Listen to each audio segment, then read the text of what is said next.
So like it's been like a long time since I talked about like this anime in which like it's like people in general and a lot of people have just come to just stop and drop Sakamoto days. Like literally, people came together and they were like, we might as well just drop this Sakamoto days, you know what I'm saying? In which I had to do my little research and find why like people no more talk about it. Like back when Sakamoto days when it was in its prime, literally, bro, people were telling you this is the best JJK, like this is the best modern shonen anime. You know what I'm saying? But like in recent times, nobody talks about it. So we're gonna just get straight into the video, bro. So like first off, we're gonna start with like the Sakamoto days. You know what I'm saying? The level where Sakamoto had been, and we're gonna just get in straight into it because like I feel like Sakamoto days started being peak when the introduction of the JAA invasion arc. You know what I'm saying? Like that's when the peak began, and that's when everybody started realizing that like okay, Sakamoto days might be up there. Like literally, it might be up there with the ones because the action, the choreography, the fight scenes are just peak.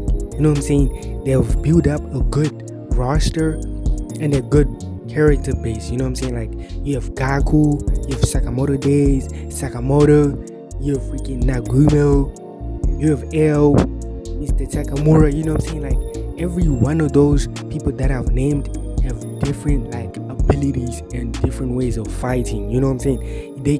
You literally see the way they fight, and you be like, okay, it'd be fascinating to see this guy and this guy meet and those guys meet, bro.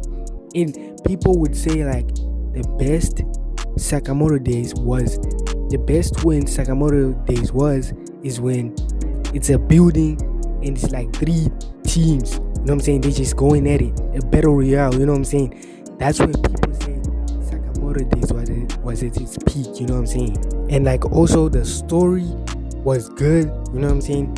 A simple story.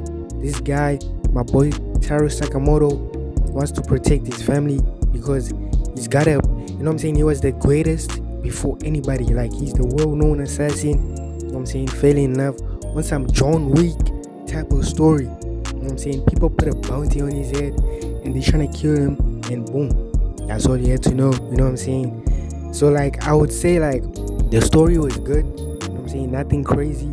At the same time, nothing simple. Because I feel like the characters elevated it.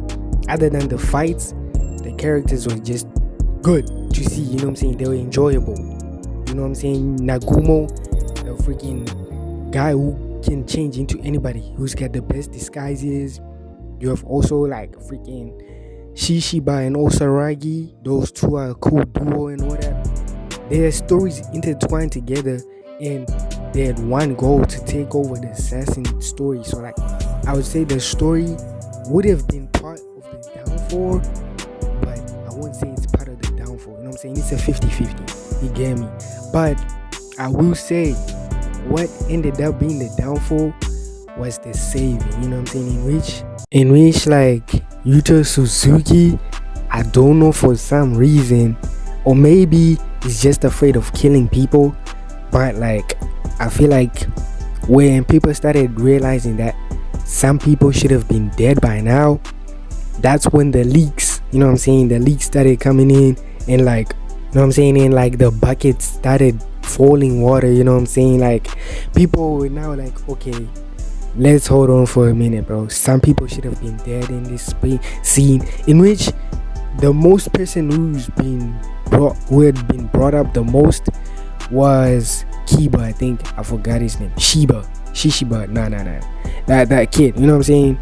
He's been brought up the most, in which people say like, gang, this guy should have been killed. Like we all know Mr. Takamura was like the deadliest. You know what I'm saying? He wasn't the most popular, but he was the deadliest. You know what I'm saying? Taro Sakamoto was the known one, the popular, but Mr. Takamura was the deadliest. You know what I'm saying? In which people are like, yo, he should have died. Like his neck got split into two. You're telling me there was some intertwine, and it became a meme. You know what I'm saying? People started memeing on it. So I feel like that's when the downfall started beginning, and that was the beginning and end of Sakamoto. You know what I'm saying? And I know this is a short video. I'm gonna get, maybe if y'all want a part two, we're gonna get into a part two where we actually deep dive. You know what I'm saying? But this is the end of the video. You know what I'm saying? Like, comment, and subscribe to the channel. Peace.